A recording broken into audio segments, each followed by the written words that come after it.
দেশনেত্রী বেগম খালেদা জিয়া অসুস্থ। আহা, এই মানুষটা যার উপর এত জুলুম করা হয়েছে, এই অসুস্থ অবস্থায় জেল খেটেছেন। আজকে মমস্য অবস্থায় বেশ কয়েকদিন ধরে ঢাকার একটি হাসপাতালে ভর্তি। জার্মান থেকে ভাড়া করে এয়ার অ্যাম্বুলেন্সে করে তাকে লন্ডনে নেওয়া হবে। তাকে নেওয়ার জন্য তার পুত্রবধূ জোবাইদা রহমান এসেছে। আমরা জানি না আল্লাহর এই বান্দির অবস্থাটা কি, এখন আমরা জানি না। অনেকে গুজব ছড়াচ্ছেন যে উনি একেবারে লাইফ সাপোর্টে জীবনের শেষ মুহূর্তে পৌঁছে গেছেন। আল্লাহর কাছে আমরা দোয়া করি, আল্লাহ তোমার এই বান্দি একটা বারের জন্য, তুমি তো ডাক্তারের ডাক্তার, আর একটা বারের জন্য সুস্থ করে আবার আমাদের মাঝে ফেরায় দাও। একটু জোরে কোন আমিন। যাকে আপসহীন দেশনেত্রী বেগম খালেদা জিয়া বলা হয়, যিনি প্রকৃত দেশপ্রেমিক, এদেশের মানুষকে কখনো বিপদে ফেলে পালিয়ে যাননি। কথা বলেন ঠিক কিনা?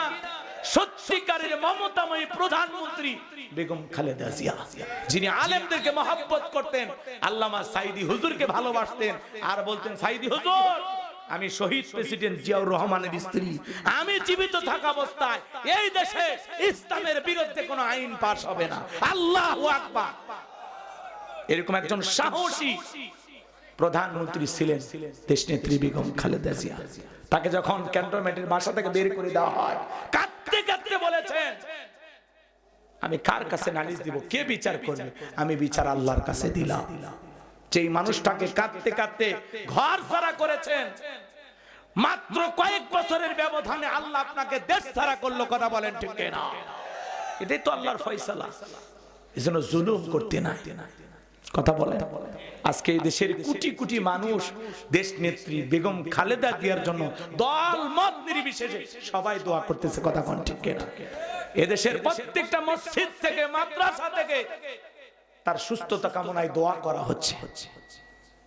নেতা কর্মীরা দোয়া করতেছেন, দেশবাসী দোয়া করতেছেন। আল্লাহ, আমরা জানি না সে আর ফিরবে কিনা, আমি জানি না, আমাদের জানা নাই। ডাক্তার অনেক চেষ্টা করতেছেন। বলেন তো বাজান, ডাক্তারের চেষ্টা করলে কি বাঁচাইতে পারবে? বাঁচানোর মালিককে, আল্লাহর কাছে চাইতে হবে, আল্লাহ আর একটা বার তোমার বান্দিকে সুস্থ করে আমাদের মাঝে ফেরায় দাও। ওনার আশেপাশের মানুষেরা বলে, আমরা ম্যাডামকে কখনো নামাজ কাজা করতে দেখি নাই, তিনি নিয়মিত নামাজ পড়তেন। আল্লাহু আকবার। দলের ঊর্ধ্বে মানুষ তাকে ভালোবাসে। উনি যে বিএনপির চেয়ারপারসন এই জন্য না, মানুষ তাকে মানুষ হিসেবে শ্রদ্ধা করে, মানুষ তাকে মানুষ হিসেবে ভালোবাসে। সত্যিকারের আপসহীন দেশপ্রেমিক প্রধানমন্ত্রী ছিলেন বেগম খালেদা জিয়া। কথা বলেন। আজকে অসুস্থ অবস্থা, কি হবে আমরা জানি না। যখন তখন বড় কোনো দুঃসংবাদ আসতে পারে, যখন তখন সংবাদ আসতে পারে উনি আর বেঁচে নাই। কথা বলে। কিন্তু আল্লাহর কাছে আমরা চাই, আল্লাহ পৃথিবীর সমস্ত ডাক্তারের চিকিৎসা যেখানে শেষ, তোমার তো চিকিৎসা সেখানে শুরু। তুমি মৃতকে জীবিত করতে পারো। আল্লাযী খালাকাল মাউতা ওয়াল হায়াতা, জীবন মৃত্যুর মালিক তো তুমি। একটু দয়া করো, এদেশের মানুষের দোয়া ফেরায় দিও না। ওনারা জন্য সবাই দোয়া করতেছে। আমার ভাইয়েরা, দুঃখজনক হলেও সত্য যে ওনার একমাত্র পুত্র জনাব তারেক রহমান মায়ের এই কঠিন মুহূর্তে মায়ের পাশে আসার মতো অবস্থা নাই। নিরাপত্তা জনিত কারণে, যে কোনো কারণে হোক, এদেশে উনি আসতে পারতেছেন না। আপনারা কি আমার কথা বিরক্ত হয়েছেন? এদেশে কি আপনারা শুনছিলেন উনি কখনো কোনো আলেমকে ফাঁসি দিচ্ছেন? কোন দাড়িয়ালা টুপিয়ালাকে জেলখানায় বন্দী করছে?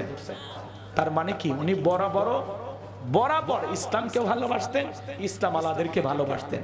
শাপলা চত্বরে যখন রাতের আধারে আলেমদেরকে হত্যা করা হলো, ওই মুহূর্তে তিনি বলেছেন, জামাত দলের নেতা কর্মীরা যে যারা আছো, শাপলা চত্বরে আলেমদের পাশে দাঁড়াও। কথা বলেন। সংবিধানে ওনার স্বামী সর্বপ্রথম পবিত্র কুরআনুল কারীমের সোনালী আয়াত বিসমিল্লাহির রহমানির রহিম সংবিধানের ভিতরে স্থাপন করেছেন, সংবিধানে ঢুকিয়ে দিয়েছেন। সেই বিসমিল্লাহ কাটার জন্য কেউ সংবিধানে বিসমিল্লাহ ঢুকায়, আর কেউ আসে কাটার জন্য ওই বিসমিল্লাহ বাদ দাও, বিসমিল্লাহ বাদ দাও। ইসলামকে বাদ দিতে যে আজকে আল্লাহ তাদের জনগণের সামনে এমন অবস্থা করছে, জনগণ অন্তর থেকে আর ভালোবাসে না, দোয়া করে না, ঘৃণা করে। নাম বলার দরকার আছে? কষ্ট দেওয়ার দরকার আছে আপনাদেরকে? পালিয়ে গেছে। ক্ষমতার চেয়ার আছে কিন্তু চেয়ারে বসা মানুষটা নাই। কথা বলে যে অনুর সরকারকে বলা হয়েছিল টুপ করে পদ্মা সেতু থেকে ফেলে দিবে, সেই লোক টুপ করে ক্ষমতার চেয়ারে বসে গেল। মাথায় খেলে না।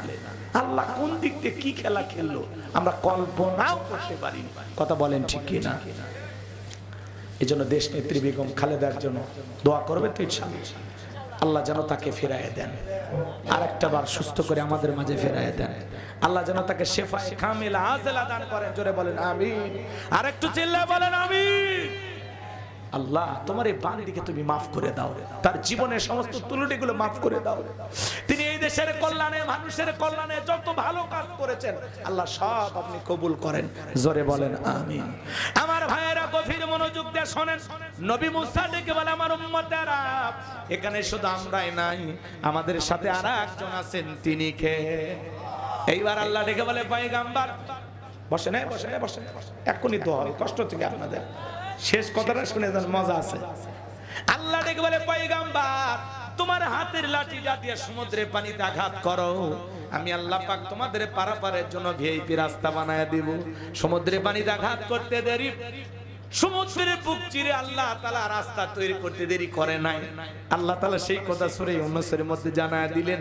আমি তখন পয়গম্বর মুসা এবং তার অনুসারীদেরকে বিশাল বড় দরিয়া পার করায় দিলাম, তারা নিরাপদে দরিয়া পার হয়ে গেল। ফিরাউন এবং তার সেনাবাহিনী দরিয়ার নিকটবর্তী স্থানে এসে তাকায় দেখে সমুদ্রের বুক ছেড়ে রাস্তা হয়ে গেছে।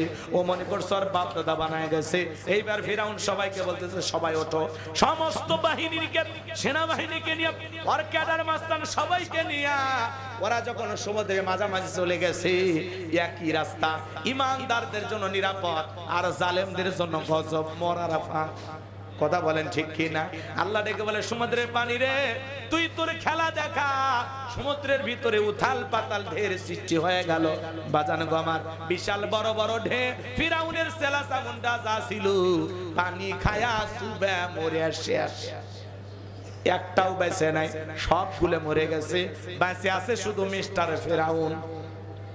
কে বেঁচে আছে? ফিরাউন বেঁচে আছে বড়রা। মরার আগে আল্লাহর কাছে কি বলতেছে জানেন? আল্লাহকে বলতেছেন ক্বালা আমানতু আন্নাহু লা ইলাহা ইল্লাল্লাযী আমানাত বিহি বানু ইসরাঈলা ওয়া আনা মিনাল মুসলিমিন। আল্লাহ আমি ঈমান আনলাম, তুমি ছাড়া কোনো মাবুদ নাই। বনি ইসরাঈল আল্লাহর প্রতি ঈমান এনেছে, আমিও সে আল্লাহর প্রতি ঈমান আনলাম। ওয়া আনা মিনাল মুসলিমিন, আল্লাহ আমি মুসলমান হয়েছি, আত্মসমর্পণ করেছি, আমারে আর পানি খাওয়ায়ও না। ঠেলা না, পানি খাইতেছে আর কি কয়? ওয়া আনা মিনাল মুসলিমিন, আল্লাহ আমি মুসলমান হয়ে গেছি, আর চুবাইও না। ফিরাউন যে মুসলমান হয়েছে আল্লাহ কি কবুল করছে? আর ফিরাউন যদি মুসলমান হয়, আপনার আমার মুসলমানের দাম আছে ভাই? আল্লাহ আর ঈমান কবুল করে না। আল্লাহ তখন কি বলেছিল জানেন? আমার আল্লাহ বলেন আল আনা ওয়া ক্বাদ আসাইতা ক্বাবলু ওয়া কুনতা মিনাল মুফসিদিন। আল্লাহ ডেকে বলে এখন ঈমান আনছো, এখন এর আগে কি করেছো? নাফরমানি করেছো, বিশৃঙ্খলা সৃষ্টি করেছো, ক্ষমতার দাপটে 40 বছর শিক্ষা ব্যবস্থা বন্ধ করে রেখেছো, ঘরে ঘরে মূর্তি ঢোকায়া দিয়েছো, তোমার স্ত্রীকে নির্যাতন করে হত্যা করেছো, তোমার বাড়ির দাসী আমি আল্লাহকে রব বলে স্বীকার করার কারণে গরম তেলে চুবাইয়া বিদায় করে দিয়েছো। আজকে মুসা এবং তার উম্মতদেরকে হত্যা করার জন্য আক্রমণ করেছো। ফিরাউন রে, তোর পাপের 16 কলা পূর্ণ হয়ে গেছে, তবে মরার আগে শোন, আমি আল্লাহ তোর লাশটা পৃথিবীর জন্য রেখে দেব। আজও পৃথিবীর জমিনে ফিরাউনের লাশটা আছে না নাই? আমার ভাইয়েরা, সেই দিন আল্লাহ তাআলা বিশাল দরিয়ার পানিতে চুবায়া চুবায়া ফিরাউনকে মারছেন। পৃথিবীর জমিনে সর্বপ্রথম ফিরাউনের লাশটাই ভেসে উঠেছিল। ফিরাউনের আগ পর্যন্ত যত মানুষ আগে মারা গেছে কারো লাশ পানি থেকে ভেসে ওঠে নাই, ফিরাউনের লাশ প্রথম ভেসে উঠেছিল। আজও মিশরের জাদুঘরে ফিরাউনের লাশটা আছে না নাই? মুসা প্রেমিকেরা যায়, পায়ের জুতা খুলে মারে আর কই এই সেই ফিরাউন, মার জুতা, আমার জুতা, মার জুতা। 50,000, 1,20,000 টাকা দামের জুতা, কেউ তাকায় না যে পায়ে কয় টাকা দামের জুতা, খালি জুতা খোলে আর মারে কয় এই সেই ফেরাউন মার জুতা, এই সেই ফেরাউন মার জুতা। প্রত্যেক দিন কয়েক লক্ষ টাকার জুতা ওই জায়গা পাওয়া যায়। তাহলে চিন্তা করেন, শুটকি ফিরাউনক দেখে মুসা প্রেমিকেরা যদি জুতা মারে, জিয়াতা ফিরাউনক পাইলে আর চামড়া দিয়ে ডুগডুগি বাজায়, তো কথা বলেন ঠিক কিনা? এজন্য পরিষ্কার ভাবে একটি কথা বলতে চাই, এই পৃথিবীর জমিনে নমরুদের যেমন জায়গা হয় নাই, ফিরাউনের যেমন জায়গা হয় নাই, আবু জেহেলের যেমন জায়গা হয় নাই, আজকে পৃথিবীর মানচিত্রে যারা ইসলাম আর মুসলমানকে হত্যা করার ষড়যন্ত্র করতেছে, ওই জালেমদের জায়গা পৃথিবীর জমিনে হবে না, হবে না, কথা বলেন ঠিক কিনা?